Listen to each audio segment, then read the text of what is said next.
2,773 viewers. Ilan pa po dyan yung umiiyak? Nandiyan pa po sila? Utuin ulit natin sila. Type nga dyan. Comment nga dyan. Mag-type kayo. Sabihin nyo, Mark, bayaran ka. Dali. Ay, eto tingin ko wala na magko-comment ng bayaran ka.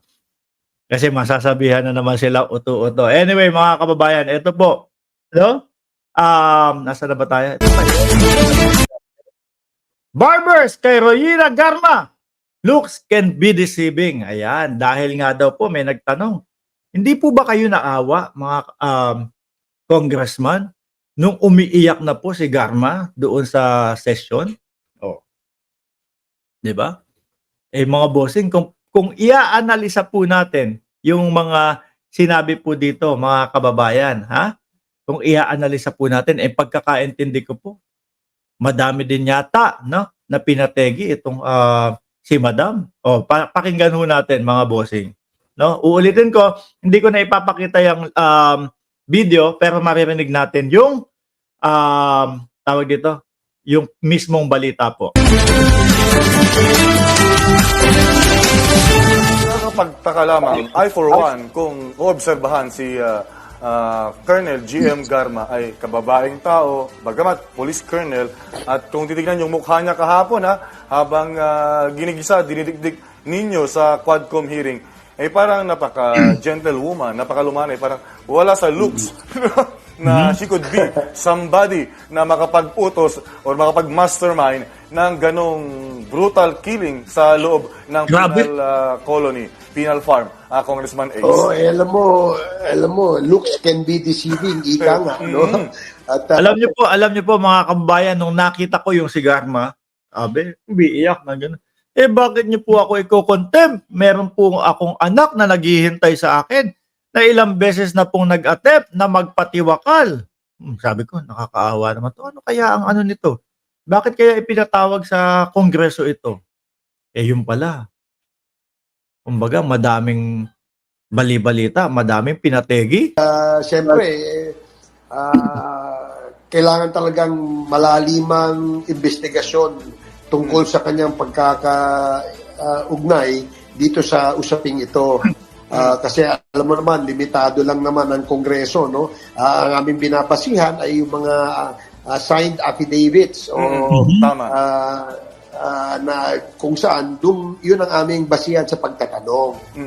So, kaya nga naming pinipilit na mag-execute ng affidavit ang gustong lumabas at magsalita sa aming Quadcom. Nang sa ganun ay hindi po mabalikan ang Quadcom na para sabihin nila na pinilit sila o hindi kaya ay kami ang gumawa ng kanilang affidavit, etc. Ano sabi nung si Harry Roque? Sinisira ng Quadcom ang aking pamilya. Andito na din po si Ka Eric, mga kababayan. Ka Eric, totoo ba ikaw ang nagturong magsunog ng gulong doon sa mga miyembro ni Kibuloy? Ha? Totoo ba yon? Ikaw ang nagsunog, kasama ka lang nila. No, bigla nang natutong mga magsunog ng gulong sa kalsada. Tuloy na natin to. Nangyari na kasi noon yan, Raymond Tama. Eto, may patanong lamang dito. Hindi ba kayo parang naawa, naantig nung umiyak siya, itong si GM Garma, sa harapan ninyo habang siya ay medyo ginigisa, Congressman, sa mga tanong ninyo? Siguro po kapag kayong hindi mo kilala o hindi mo alam yung mga pinaggagawa niya, di umano, mga bossing doon sa Congress, siguro maaawa ka. Kasi umiiyak, kumahagulgul doon. No? Meron po akong anak na nag-aantay sa akin. No? Muntik na pong, ilang beses na muntik magpatiwakal. Maaawa ka. Kasi lalo na pag pinag-usapan mo, mga kababayan, anak na po ako. Nako, sobrang maawain po ako, mga kababayan. No, sobrang maawain po ako doon sa mga ganyan. Asa na ba tayo? Duterte style, iiyak. Umiyak na ba si dating Pangulong Duterte? Hindi ko pa naman nakita yun. Tuloy. Well, syempre, naantig din ang ating damdamin, no? Dahil bilang isang magulang, talagang kung ang kanyang issue ay yung kanyang Oo, anak, talagang maaantig ang iyong Oo. damdamin sa kanyang pag-iyak dito sa harapan ng Quadcom. Pero kung babalansehin natin at titingnan din natin yung mga pamilya na naulila dahil sa mga pagpatay, sa dami ng umiiyak na mga kababayan natin na kung saan ay naging biktima nitong extrajudicial killings na ito, parang makikita natin na mas matimbang siguro, mas nakararami. Correct po mga kababayan. Ano? Kung sakali na totoo yung iniimbestigahan sa kanya o yung reklamo sa kanya, ilan pong pamilya ang tumangis doon? Ilan pong pamilya ang umiyak doon? Sa tingin ko po, mas madami yun, mga kababayan. Mas madaming pamilya ang naulila ho. Ito, hindi naman niya mauulila yung kanyang anak kung sakali. No? Mga ilang araw lang na mawawalay doon sa kanyang anak.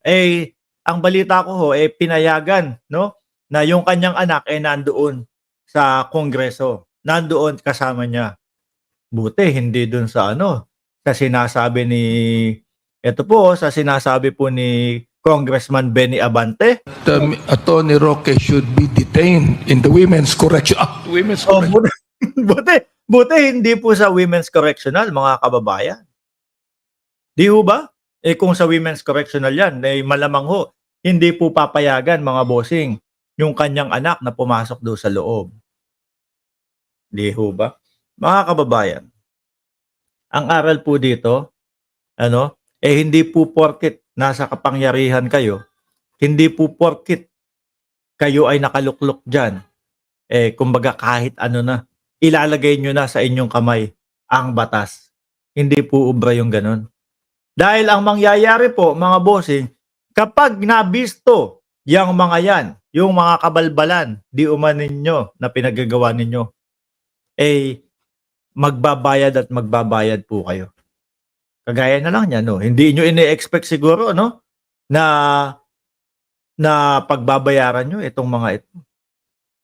Di ba? Akala nyo siguro, ang Pangulong Duterte, ang dating Pangulong Duterte, ay forever na nakaupo. Sa Pilipinas po, papalit-palit po ang presidente. No? Pagkatapos po ng 6 na taon, merong susunod na presidente. Pag natapat sa matinong presidente at hindi hayaan na natin, pabayaan na natin ito, nangyari na naman yan no? Bilang respeto na lang sa dating nakaupo. Pagka natapat po sa matinong presidente, hindi porkit na tatay ng vice-presidente to Hindi, kailangan palagpasin natin, hindi na po pwedeng ganun. Mga kababayan, no? Hindi pwedeng ganun. Which is, kaya nga po, sinasabi natin, ang swerte natin, no, kay Pangulong Bongbong Marcos. Bakit ho? Tayo pong maliliit na mga tao, mga bossing, tayo pong maliliit na mamamayang Pilipino, mga kababayan, nagkakaroon po tayo ng laban. Nagkakaroon po ng pantay, no, na pagtrato sa atin. Hindi yung, sige buloy kalaban yan hayaan mo na. No? Hayaan mo na. Si Kibuloy kalaban niya, malakas masyado yun. Hindi ho ganun. Paltas po, pantay po, mga kababayan. Sabi ni Serapin, pagsamahin si Kibuloy at Roque para hindi, mahirapan si Kibuloy. Lord, ano yun? Paano gagawin nila doon? Magkukwentuhan? No?